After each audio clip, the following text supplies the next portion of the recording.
उसकी माँ ने उसे एक कस्टमर को कॉल करके कपड़ों का नाप पूछने के लिए कहा, लेकिन लीजा ने गलती से किसी और को नंबर मिला दिया। ये कॉल एक अजनबी टैक्सी ड्राइवर को लग गया। वैसे तो रॉन्ग नंबर लग जाना बहुत ही आम बात है, लेकिन किसने सोचा था कि पता नहीं क्यों उस आदमी ने वापस कॉल कर दिया। लीजा को लगा कि वो आदमी ठीक नहीं है, इसलिए उसने उसे दो चार बातें सुनाकर फोन काट दिया। लेकिन ये आदमी सच में बुरा नहीं था। इस आदमी का नाम फ्रैंक है। वो न सिर्फ ईमानदारी से अपनी गाड़ी चलाकर पैसे कमाता है, बल्कि वो बहुत नेक दिल भी है। जब उसने देखा कि एक महिला ड्राइवर के पति ने उसके सारे पैसे छीन लिए हैं, तो उसने मदद के लिए अपने कस्टमर्स उसे दे दिए और बाकी ड्राइवरों से अलग वो अपने पैसेंजर्स को अपना विजिटिंग कार्ड भी देता था, ताकि उसकी कमाई थोड़ी और बढ़ सके। उसी रात लीजा और उसकी सहेली कुछ बच्चों के साथ पहेलियां खेल रही थी। तभी अचानक फ्रैंक का फिर से कॉल आ गया। लीजा का उससे बात करने का कोई मन नहीं था, इसलिए उसने फोन साइड में रख दिया। तभी फोन पर लाइन पर मौजूद फ्रैंक ने उनकी पहेली सुन ली। उसने तुरंत फोन काटा और लीजा को सही जवाब का मैसेज भेज दिया। बस यही से बात शुरू हो गई। अब जब भी उसकी सहेली कोई पहेली पूछती, लीजा फ्रैंक को मैसेज कर देती और फ्रैंक भी पूरा दिमाग लगाकर उसके लिए जवाब ढूंढ लेता। इस वजह से लीजा के मन में उसकी एस्त बढ़ गई। आने वाले कुछ दिनों में दोनों दिन रात एक दूसरे को मैसेज करने लगे। अब आप ही सोचिए, प्यार की उम्र में कदम रख रही एक भोली भाली गांव की लड़की आखिर ऐसे चांद से कैसे बच पाती। लीजा को धीरे धीरे फ्रैंक की आदत होने लगी। एक दिन भी उसका मैसेज ना आए तो उसे बेचैनी होने लगती और नींद नहीं आती। अब सच कहें तो उसके जैसी खूबसूरत लड़की पर गांव के बाकी लड़कों की नजर तो पड़नी ही थी। बेंजामिन भी उन्हीं में से एक था। अपनी कपड़े की दुकान के उद्घाटन के बहाने उसने चुपके से एक फोटोग्राफर से लीजा की फोटो खिंचवा ली और फिर सिर्फ एक ही दिन के अंदर बेंजामिन ने इस फोटो से एक बहुत बड़ा पोस्टर बनवाया और उसे गांव के चौराहे पर लगा दिया। लीजा ये देखकर खुश तो हुई, लेकिन उसने ज्यादा कुछ नहीं सोचा। उसी दिन दोपहर को फ्रैंक का अचानक से कॉल आया, लेकिन उसे अंदाजा नहीं था कि फोन पर फ्रैंक की दो बहनें थी। उन्होंने देखा था कि उनके भाई का बर्ताव आजकल कुछ बदला बदला सा है और वो अक्सर अपना फोन देखकर मुस्कुराता रहता है। इसलिए उसकी बहनों ने छुपकर लीजा को कॉल किया और सीधे सीधे पूछ लिया कि क्या वह आगे भी फ्रैंक से बात करती रहेगी। फ्रैंक की बहनों से हरी झंडी मिलने के बाद लीजा और फ्रैंक अब सिर्फ मैसेज नहीं बल्कि दिन भर फोन पर लंबी लंबी बातें करने लगे। अब जिन लोगों ने भी कभी प्यार या ऑनलाइन डेटिंग की है, उन्हें अच्छे से पता होगा कि सिर्फ फोन पर बात करने से मन नहीं भरता, बल्कि मिलने की तड़प और भी ज्यादा बढ़ जाती है। इसलिए एक दिन लीजा ने हिम्मत करके फ्रैंक से कह दिया कि आज रात गांव में एक बड़ा मेला लगने वाला है और वो चाहती है कि फ्रैंक उससे मिलने आए। फ्रैंक ने कहा, अरे इसमें पूछने वाली क्या बात है, मैं जरूर आऊंगा। इसके बाद सीन बदलता है और हम देखते हैं कि मेले में लीजा बेसब्री से फ्रैंक का इंतजार कर रही है, लेकिन फ्रैंक वहां नहीं पहुंचा और उसका फोन भी नहीं उठ रहा था। जब कैमरा फ्रैंक की तरफ जाता है तो हमें पता चलता है कि अचानक उसे एक ऐसे पैसेंजर को अस्पताल ले जाना पड़ा जिसकी जान खतरे में थी। उसे जल्दी से अस्पताल पहुंचाने के बाद जाकर उसे लीजा को कॉल करने का टाइम मिला। पूरी बात जानने के बाद हालांकि लीजा ने उसे कुछ नहीं कहा, लेकिन उसने बताया कि कल सुबह वो उसे एक बात बताएगी और वो बात ये थी कि आज बेंजामिन अपनी माँ को लेकर उसके घर रिश्ता लेकर आ रहा है। इसलिए वो चाहती थी कि फ्रैंक कोई रास्ता निकाले। फ्रैंक बेचारा क्या ही करता, उसने बस इतना कहा कि पहले देखते हैं क्या होता है। लेकिन जल्द ही ये साबित हो गया कि लीजा बेकार में ही डर रही थी। सच तो ये था कि बेंजामिन की माँ को लीजा का गरीब परिवार बिल्कुल पसंद नहीं आया था। यहाँ तक कि वापस लौटते समय उसने ये भी ताना मारा कि ऐसे टूटे फूटे घर में तो वो अपनी गायों को भी न रखे। इन बातों ने बेंजामिन का दिल पूरी तरह से तोड़ दिया। इस ड्रामे के बाद उसी रात लीजा ने खुद आगे बढ़कर फ्रैंक को प्रपोज कर दिया। साथ ही उसने समंदर देखने की अपनी इच्छा भी जाहिर की। ऐसी इमोशनल बातों के आगे फ्रैंक तो क्या कोई भी इंसान पिघल जाता। दोनों ने उसी वक्त तय किया कि जैसे ही लीजा को मौका मिलेगा वे दोनों एक साथ किसी शहर में समंदर किनारे मिलेंगे। उधर दूसरी तरफ दुखी और मायूस बेंजामिन मदद के लिए पादरी के पास पहुंचा, लेकिन पादरी ने कहा, भाई तुम मुझसे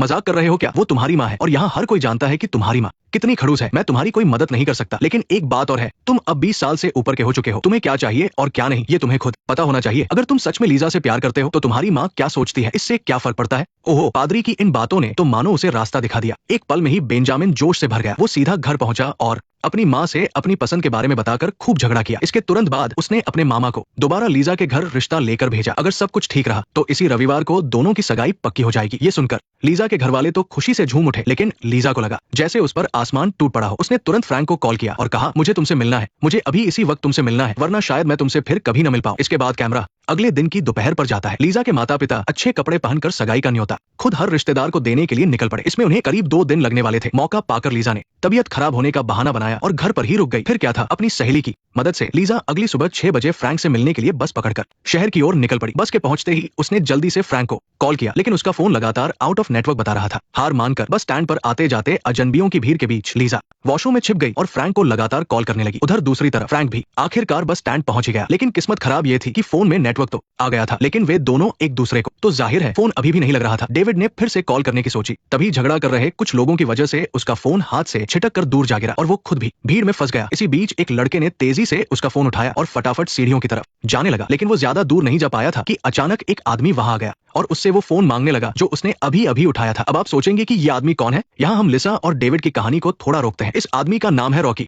ये यही का रहने वाला एक बेरोजगार लड़का है। दिन भर खाली रहता है, बड़ी बड़ी बातें करता है और हमेशा ऐसे काम की तलाश में रहता है जहाँ बिना मेहनत किए पैसे मिल जाए। लेकिन इस नकारा इंसान की भी एक बहुत ही खूबसूरत टीचर गर्लफ्रेंड है। क्या आपको जलन हो रही है? मुझे नहीं पता, पर मुझे तो बहुत हो रही है। उस दिन अपनी गर्लफ्रेंड को स्कूल छोड़ने के बाद रॉकी ने कहा कि उसे दोपहर में एक इंटरव्यू के लिए जाना है। तब उसकी गर्लफ्रेंड ने उसे 200 रुपए दिए, लेकिन ये इंटरव्यू जिस कंपनी में था वो एकदम बकवास थी। इंटरव्यू के दौरान उन्होंने रॉकी से साफ कहा कि देखो, तुम्हारे पास कोई एक्सपीरियंस नहीं है और उम्र भी ज्यादा है, शायद तुम हमारी कंपनी के लिए सही नहीं हो। कमाल की बात तो यह है कि जैसे ही वो बाहर निकला, एचआर के एक आदमी ने उससे कहा, सिर्फ 2 लाख रुपए दो और मैं तुम्हें इस कंपनी में नौकरी दिला दूंगा। रॉकी को ये सुनकर बहुत गुस्सा आया। उसने सोचा कि अगर मेरे पास 2 लाख रुपए होते तो क्या मैं यहाँ नौकरी ढूंढने आता। हार मानकर रॉकी बस स्टेशन पहुंचा और अपनी जेब में बचे हुए 20 रुपए से एक ड्रिंक खरीदी और इत्तेफाक से उसने ठीक उसी वक्त डेविड को उन झगड़ते हुए लोगों के बीच घिरा देखा और साथ ही उस लड़के को भी देखा जो डेविड का फोन उठाकर भाग रहा था। उस लड़के के हाथ से फोन लेने के बाद जैसे ही रॉकी ने फोन ऑन किया, तुरंत लिसा का कॉल आ गया। उसे पता चला कि लिसा स्टेशन के वॉशरूम में है। वो अभी वहां जाने ही वाला था कि एक और औरत का कॉल आ गया। अब इस कॉल पर क्या बात हुई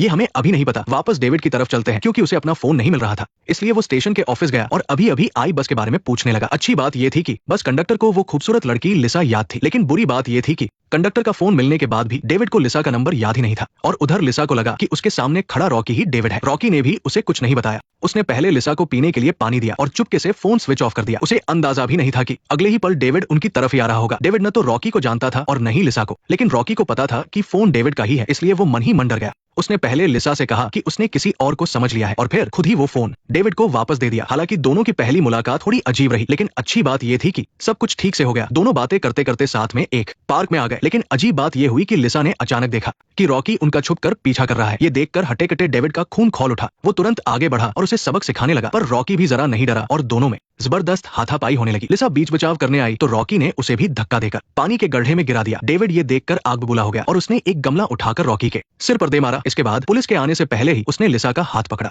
और तेजी से पार्क से निकल गया। उधर रॉकी बहुत ज्यादा गुस्से में था। उसने अपना फोन निकाला और केले बेचने वाले एक आदमी को कॉल किया। केले वाले ने जैसे ही सुना वो भड़क गया कि उसके इलाके में उसके भाई पर किसने हाथ उठाया। उसने कहा कि तुम वहीं रुको, मैं अभी वहां पहुंच रहा हूं। अब यहाँ से कहानी आगे बढ़ती है। क्योंकि लिसा के कपड़े भीग गए थे, इसलिए डेविड ने उसके लिए एक नई ड्रेस खरीदी। वो दोनों एक होटल में आए ताकि नहा धोकर फिर समंदर किनारे जा सके। अब यहाँ कुछ दोस्त शायद ये पूछेंगे कि अरे भाई, क्या वो होटल सिर्फ नहाने और कपड़े बदलने आए थे? ऐसा नहीं हो सकता, बिल्कुल भी नहीं। साफ दिख रहा था कि डेविड के दिमाग में कुछ और चल रहा था, लेकिन लिसा को लग रहा था कि चीजें कुछ ज्यादा ही जल्दी हो रही है, इसलिए उसने घबराकर डेविड को पीछे धकेल दिया। लिसा को इतना परेशान देखकर डेविड ने भी जोर जबरदस्ती नहीं की। उसने लिसा को होटल में नहाने के लिए छोड़ दिया ताकि वो कपड़े बदल सके और खुद कुछ खाने का सामान लेने बाहर चला गया। कुछ देर बाद लिसा ने कपड़े बदल लिए और अपनी दोस्त से फोन पर बात कर रही थी कि अचानक दरवाजे पर दस्तक हुई। जैसे ही उसने दरवाजा खोला, सामने एक अधेड़ उम्र की औरत खड़ी थी। वो न सिर्फ डेविड को जानती थी बल्कि उसी होटल की मालकिन भी थी। लिसा उसे हैरानी से देख रही थी, पर वो औरत बिना कुछ परवाह किए कमरे में घुस गई और डेविड के लौटने का इंतजार करने लगी। उधर इत्तेफाक से जब डेविड खाना खरीद रहा था, तब सिगरेट खरीद रहे रॉकी की नजर उस पर पड़ गई। रॉकी ने तुरंत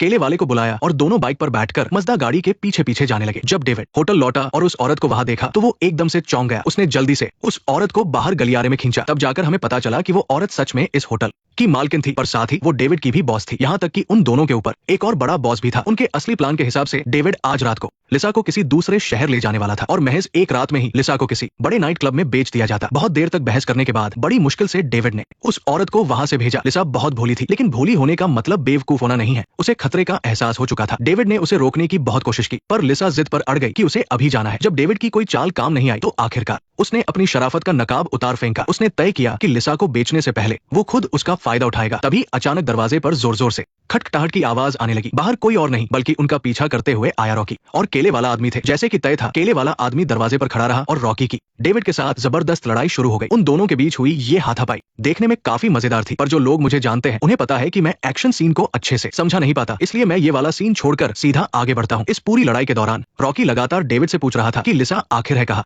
अंत में डेविड को पीटने के बाद रॉकी को लिसा वॉशरूम में मिली, जहां वो डर के मारे कांप रही थी। उसी समय पुलिस ने डेविड के घर से उसकी 2 तथाकथित बहनों को गिरफ्तार कर लिया। पड़ोसियों को तब जाकर समझ आया कि डेविड और वो दोनों औरतें एक ह्यूमन ट्रैफिकिंग गैंग का हिस्सा थे। फिर से कहानी थोड़ा आगे बढ़ती है। लिसा ने रॉकी के साथ आखिरकार वो समंदर देख ही लिया जिसके बारे में उसने किताबों में पढ़ा था। अब आप सोचेंगे कि रॉकी को डेविड की असलियत कैसे पता चली। शायद उसे स्टेशन पर जो कॉल आया था उसी से। अगर हम किरदारों के नामों पर गौर करें तो उस वक्त फोन स्क्रीन पर उसी होटल मालकिन का नाम लिखा था, इसलिए रॉकी ने जानबूझकर अपना फोन डेविड को वापस दिया था। वो चाहता था कि लिसा खुद डेविड का असली चेहरा देखे और साथ ही इस भोली भाली लड़की को एक अच्छा सबक भी मिल जाए। वीडियो के अंत में लिसा ने अपनी मर्जी से बेंजामिन के लिए कपड़े बनाए और उसे आगे बढ़ने के लिए हिम्मत दी। तो बस ये पूरी फिल्म यहीं पर खत्म होती है। मैं क्या कहूँ, अगर आपको ये वीडियो देखने के बाद भी मजा नहीं आया तो इसका एक ही कारण है कि मैं सच में ऐसी फिल्मों की कहानी अच्छे से नहीं सुना पाता। असली फिल्म बहुत ही शानदार है, वरना इसे इतनी अच्छी रेटिंग नहीं मिलती। मुझे ये फिल्म इतनी पसंद आई तभी मैंने अपनी इस कमजोरी को चुनौती देने की हिम्मत की। आखिरकार एक अच्छी फिल्म फिल्म मैं भी चाहता हूँ कि इंडियन फिल्मों को पसंद करने वाले ज्यादा से ज्यादा लोग इसे देखें। तो आज की हमारी वीडियो यही खत्म होती है। हमेशा की तरह मुझे सपोर्ट करने वाले दोस्तों से